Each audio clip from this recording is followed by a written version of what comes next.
অখণ্ডমণ্ডলকারং ব্যাপ্তং যেন চরাচরম তৎপদং দর্শিতং যেন তস্মৈ শ্রী গুরবে নমঃ। ঠাকুর ও মায়ের চরণে শতকোটি প্রণাম জানিয়ে আজকের পাঠ শুরু করছি। সাধনার প্রয়োজন।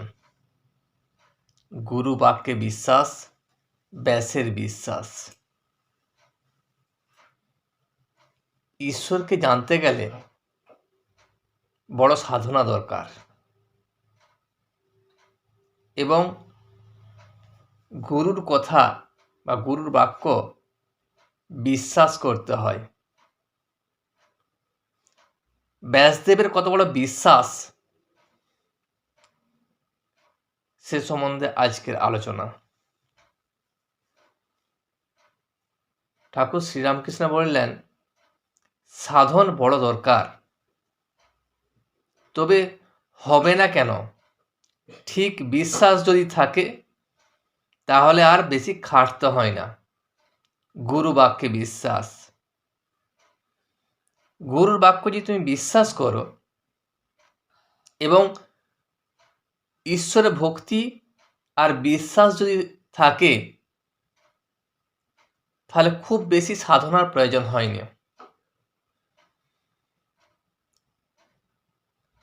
তাহলে কম সাধনার দ্বারাই ঈশ্বরকে পাওয়া যায়। এবার ব্যাসদেব যমুনা পার হবেন, গোপীরা এসে উপস্থিত, গোপীরাও পার হবে, কিন্তু খেয়া মিলছে না। গোপীরা বললে, ঠাকুর এখন কি হবে? ব্যাসদেব বললেন, আচ্ছা তোদের পার করে দিচ্ছি, কিন্তু আমার বড় খিদে পেয়েছে, কিছু আছে? একই সঙ্গে ব্যাসদেব এবং গোপীরা যমুনা নদী পার হবেন, কিন্তু নদীতে কোনো নৌকা নেই। সেই জন্য গোপীরা ব্যাসদেবকে জিজ্ঞাসা করছেন, আমরা পার হব কি করে? তখন ব্যাসদেব বললেন, আমি পার করার ব্যবস্থা করে দেবো, কিন্তু আমায় কিছু খেতে দিতে হবে। তখন গোপীদের কাছে দুধ, ক্ষীর, ননি অনেক ছিল, সমস্ত ভক্ষণ করলেন। গোপীরা বললেন, ঠাকুর পারের কি হলো? খাওয়া দাওয়া তো সবই হলো, কিন্তু আমরা পার হব কি করে? তখন ব্যাসদেব যমুনার তীরে গিয়ে দাঁড়ালেন এবং বললেন, হে যমুনে, যদি আজ কিছু খেয়ে না থাকি, তোমার জল দুভাগ হয়ে যাবে, আর আমরা সব সেই পথ দিয়ে পার হয়ে যাব। বলতে না বলতে জল দুধারে সরে গেল। তখন গোপীরা অবাক হয়ে গেলেন, ভাবতে লাগলেন, উনি এইমাত্র এত খেলেন, আবার বলছেন যদি আমি কিছু খেয়ে না থাকি। কথাটার অর্থ কি? উনি কি মিথ্যা কথা বলছেন? তখন দেখলেন যে ব্যাসদেবের এই দৃঢ় বিশ্বাস, যা তিনি খেয়েছেন তা তিনি খাননি, তার মধ্যে যে নারায়ণ আছেন তিনি খেয়েছেন। তার মধ্যে এই দৃঢ় বিশ্বাস ছিল যে আমি না, আমার হৃদয়ের মধ্যে যে নারায়ণ আছেন তিনি খেয়েছেন। শঙ্করাচার্য এদিকে ব্রহ্মজ্ঞানী, আবার প্রথম প্রথম ভেদ বুদ্ধিও ছিল, তেমন বিশ্বাস ছিল না। চণ্ডাল মাংসের ভাঁড় লয়ে আসছে, উনি গঙ্গা স্নান করে উঠেছেন, চণ্ডালের গায়ে গা লেগে গেছে, বলে উঠলেন, এই তুই আমায় ছুঁলি? চণ্ডাল বললে, ঠাকুর তুমিও আমায় ছোঁও নাই, আমিও তোমায় ছুঁই নাই। যিনি শুদ্ধ আত্মা তিনি শরীর নন, পঞ্চভূত নন, চতুর্বিংশতি তত্ত্ব নন। শঙ্করাচার্য নিজে ব্রহ্মজ্ঞানী হলেও তার মধ্যে যে উচ্চ নিচু ভেদ, এই ভেদ বুদ্ধিগুলা থেকে গিয়েছিল। সেই জন্য তার ঠিক বিশ্বাস ছিল না। ওই জন্য যখন চণ্ডাল মাংসের ভাঁড় লই যাচ্ছিল, উনি গঙ্গা স্নান করে উঠছিলেন, সেই সময় চণ্ডাল তাকে ছুঁয়ে দেয়। তাতে শঙ্করাচার্য মনে হলো যে তিনি অপবিত্র হয়ে গেলেন। সেই জন্য বললেন, তুই আমায় ছুঁয়ে দিলি। তখন চণ্ডাল তাকে শিক্ষা দিল যে আমাদের শুধু শরীরে ছোঁয়া হয়েছে, কিন্তু যিনি শুদ্ধ আত্মা তিনি তো শরীর নন। তাহলে আপনি তো ব্রহ্মজ্ঞানী, তাহলে আপনার কি করে মনে হলো যে আমাদের ছোঁয়াছুঁই হয়ে গেল? যিনি শুদ্ধ আত্মা তিনি তো শরীর নন, পঞ্চভূত নন, চতুর্বিংশতি তত্ত্ব নন, তাহলে তো আমাদের ছোঁয়া হলো না।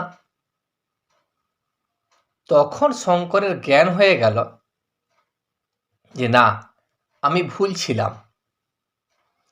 জড়ভরত রাজা রঘুগণের পালকি বহিতে বহিতে যখন আত্মজ্ঞানের কথা বলতে লাগলো, রাজা পালকি থেকে নিচে নেমে এসে বললে, তুমি কে গো?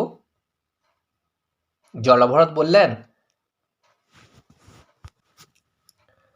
আমি নেতি নেতি শুদ্ধ আত্মা, একেবারে ঠিক বিশ্বাস, আমি শুদ্ধ আত্মা। ঠাকুর শ্রীরামকৃষ্ণ ও যোগ তত্ত্ব, জ্ঞান যোগ ও ভক্তি যোগ, আমি সেই, আমি শুদ্ধ আত্মা, এটি জ্ঞানীদের মত।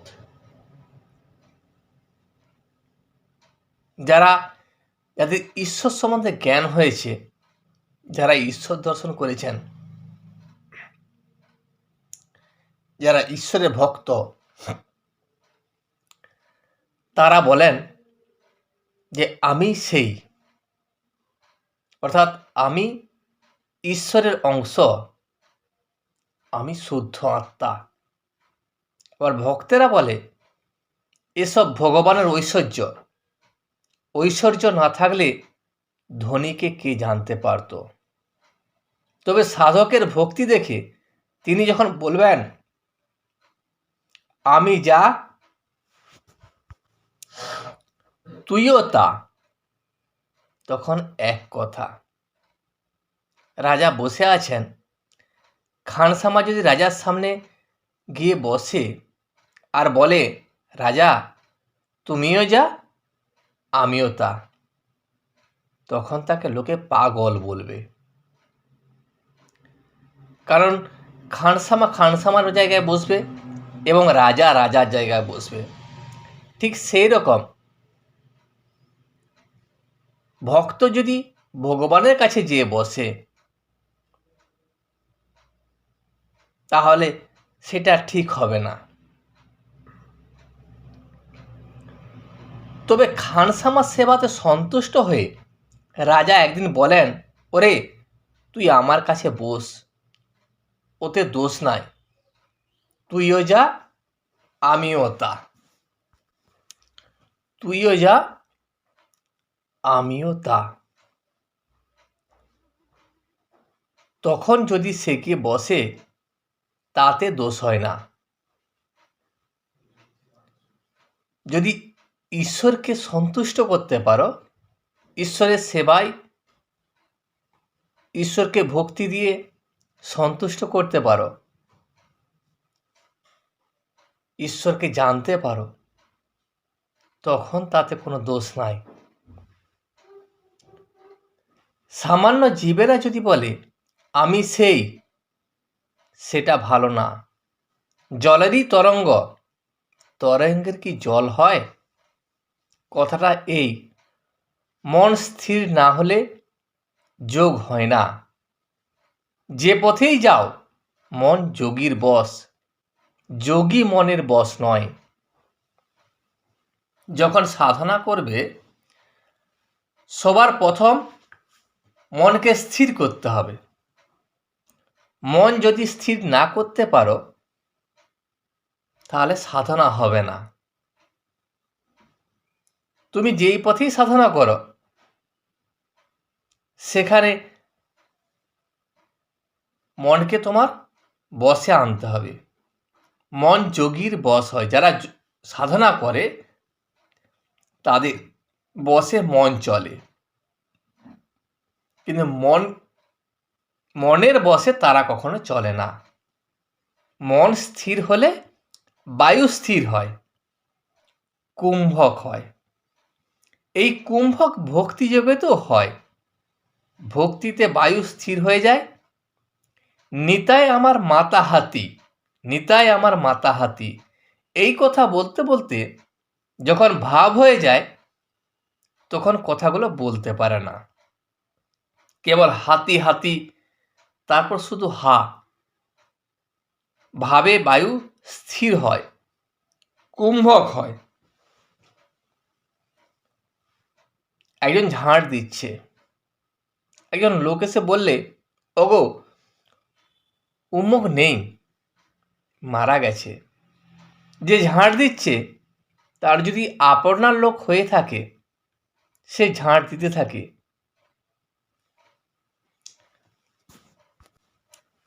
যে ঝাড় দিচ্ছে তার যদি আপনার লোক না হয় তাহলে সে ঝাড় দিতেই থাকে। আর মাঝে মাঝে বলে, আহা তাই তো গা, লোকটা মারা গেল, বেশ ছিল, এদিকে ঝাঁটা চলছে। তখন তার মনে এতটা দাগ কাটে না। যে লোকটা মারা গেছে এই কথা সে ততটা ভাবে না। মনে হয় লোকটা মারা গেছে, কিন্তু বিশেষ কিছু হয় না। কিন্তু যদি আপনার লোক হয় তাহলে ঝাঁটা হাত থেকে খসে পড়ে যায় আর বলে বলে বসে পড়ে। তখন বায়ু স্থির হয়ে গেছে,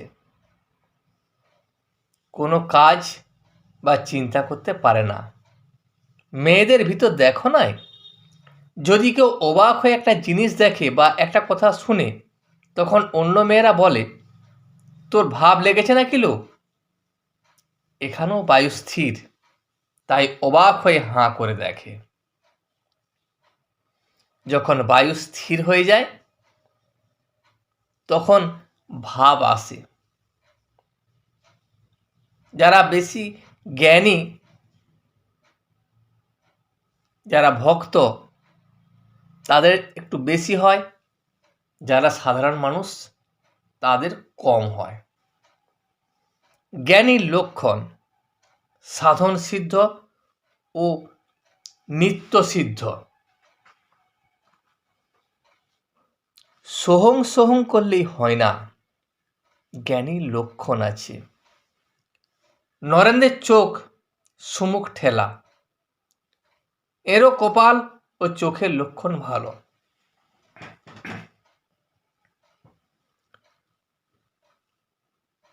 নরেন্দ্রকে দেখলেই মনে হয় সে জ্ঞানী, তার ঈশ্বর জ্ঞান বা ঐশ্বরিক জ্ঞান আছে।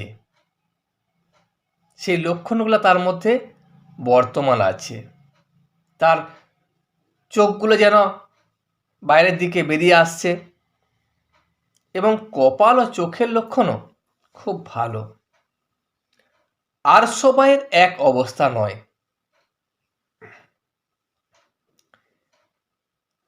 বাকি সবাই যে আছে সবার মধ্যে ওই অবস্থা হয় না। জ্ঞানী বিশেষ বিশেষ কিছু লোকের মধ্যে হয়, সমস্ত জীবের মধ্যে ঐশ্বরিক জ্ঞান থাকে না। জীব চার প্রকার বলেছে, বদ্ধজীব, মুমুক্ষু জীব, মুক্ত জীব, নিত্য জীব।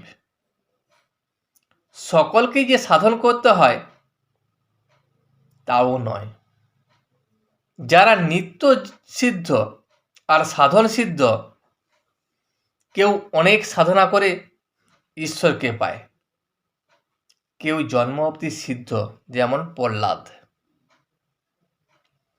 এই যে 4 রকম জীব, বদ্ধ, মুমুক্ষ, মুক্ত আর নিত্য, এই 4 রকম জীবের মধ্যে সবাইকে যে কঠিন সাধনা করতে হয় এমন কিছু নয়। কেউ কেউ হয়তো কঠিন সাধনা করে তবে ঈশ্বরকে পায়, আবার কেউ কেউ তার জন্মের আগে থেকে সাধনা হয়ে রয়েছে, যখন থেকে জন্ম হয়েছে তখন থেকে সে সিদ্ধ পুরুষ। যেমন প্রহ্লাদ, তার যখন জন্ম হয় জন্মের পর থেকেই সে সিদ্ধ পুরুষ। তার গত জন্মের কর্মফল, গত জন্মের সাধনা, অনেক জন্মের সাধনার পর সে এরকম সিদ্ধ পুরুষ হয়েছে। হুমা পাখি আকাশে থাকে, ডিম পাড়লে ডিম পড়তে থাকে, পড়তে পড়তেই ডিম ফুটে ছানাটা বেরিয়ে আবার পড়তে থাকে। এখনো এত উঁচু যে পড়তে পড়তে পাখা ওঠে। যখন পৃথিবীর কাছে এসে পড়ে, পাখিটা দেখতে পায়, তখন বুঝতে পারে যে মাটিতে লাগলে চুরমার হয়ে যাবে। তখন একেবারে মার দিকে চোঁচা দৌড় দিয়ে যায়, উড়ে যায়, কোথায় মা, কোথায় মা করে। প্রহ্লাদাদি নিত্য সিদ্ধির সাধন ভজন পরে যেই সব ভক্তেরা সিদ্ধ পুরুষ, যারা জন্মের থেকেই সিদ্ধ, তাদের বেশি সাধনা করার প্রয়োজন হয় না। তারা সাধন ভজন পরে করে, সাধনার আগেই তারা ঈশ্বর লাভ করে। যেমন লাউ কুমড়োর আগে ফল, তারপরে ফুল, সেই রকম ঈশ্বরকে তারা সাধনার আগেই পেয়ে যায়। তাদের আগের জন্মের সাধনা বা কর্মফল এই জন্মে তারা ভোগ করে। সেই জন্য তাদেরকে বেশি সাধন ভজন করার প্রয়োজন হয় না। তারা সাধনার আগেই সিদ্ধি লাভ করে, ঈশ্বর লাভ করে। ঠাকুর রাখালে বাপের দিকে চাহিয়া বললেন, নিজ বংশেও যদি নিত্য সিদ্ধ জন্মায় সে তাই হয়, আর কিছু হয় না। ছোলা বিষটা পুড়ে পড়লে ছোলা গাছই হয়। যারা সিদ্ধ পুরুষ, যারা নিত্য সিদ্ধ, তাদের কোন বংশে জন্মালো, সে উঁচু বংশে জন্মালো না নিচ বংশে জন্মালো, তাতে কিছু এসে যায় না। তারা কিন্তু জন্মের পরেই, যেখানেই জন্মাক, জন্মের পরেই তাদের ঈশ্বর দর্শন হয় বা ঈশ্বর লাভ হয়। যেমন ছোলা যদি পায়খানার উপর পড়ে থাকে, সে ছোলা ছোলা গাছই হয়। ঠিক সেই ধরনের যারা নিত্য সিদ্ধ,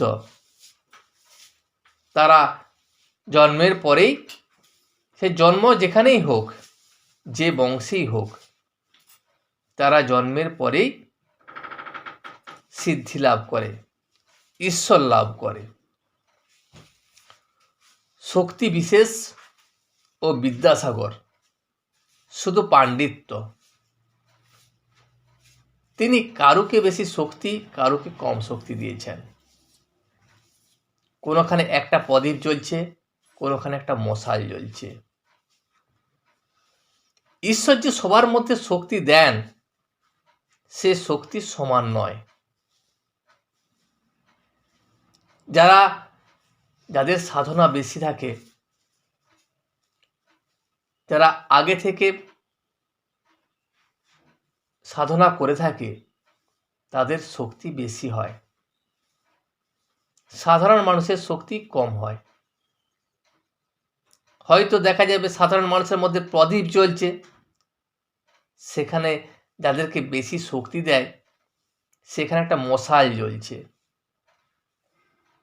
বিদ্যাসাগরের এক কথায় তাকে চিনেছি, কতদূর বুদ্ধির দৌড়। যখন বললুম শক্তি বিশেষ, তখন বিদ্যাসাগর বললে, মহাশয়, তবে তিনি কারোকে বেশি কারোকে কম শক্তি দিয়েছেন? ঠাকুর বিদ্যাসাগরকে যখন বলেছিলেন যে মানুষের মধ্যে বা জীবের মধ্যে শক্তি বর্তমান, ঈশ্বর সমস্ত জীবের মধ্যে শক্তি দিয়েছেন, তখন বিদ্যাসাগর মহাশয় ঠাকুরকে জিজ্ঞাসা করেছিলেন, তাহলে কি কারো শক্তি কম, কারো শক্তি বেশি? ঠাকুর তখন বললেন, তা দিয়েছে বই কি, শক্তি কম বেশি না হলে তোমার এত নাম হবে কেন? তোমার মধ্যে নিশ্চয়ই বেশি শক্তি দিয়েছেন, সেই জন্য তোমার এত নাম ডাক। তোমার বিদ্যা, তোমার দয়া, এইসব শুনে তো আমরা এসেছি। তোমার তো দুটো শিং বেরোয় না। বিদ্যাসাগরের এত বিদ্যা, এত নাম, কিন্তু কাঁচা কথা বলে ফেললে। তিনি কি কারোকে বেশি শক্তি কারোকে কম শক্তি দিয়েছেন? এই যে বিদ্যাসাগরের জ্ঞান অল্প, সেই জন্য তিনি এই কথাটা ঠিক বললেন না যে কারোকে বেশি শক্তি দিয়েছেন, কারোকে কম শক্তি দিয়েছেন। সেই জন্যই আমি বিদ্যাসাগরকে বলেছিলাম, ঠাকুর বলছেন, সেই জন্যই আমি বিদ্যাসাগরকে বলেছিলাম যে তোমাকে যে আমরা দেখতে এসেছি, নিশ্চয়ই কিছু কারণ আছে। তোমার তো দুটো শিং বেরোয়নি। তোমার এত বিদ্যা, এত দয়া, এগুলো তোমার বিশেষ গুণ। তোমার মধ্যে বেশি শক্তি আছে বলে আমরা তোমাকে দেখতে এসেছি।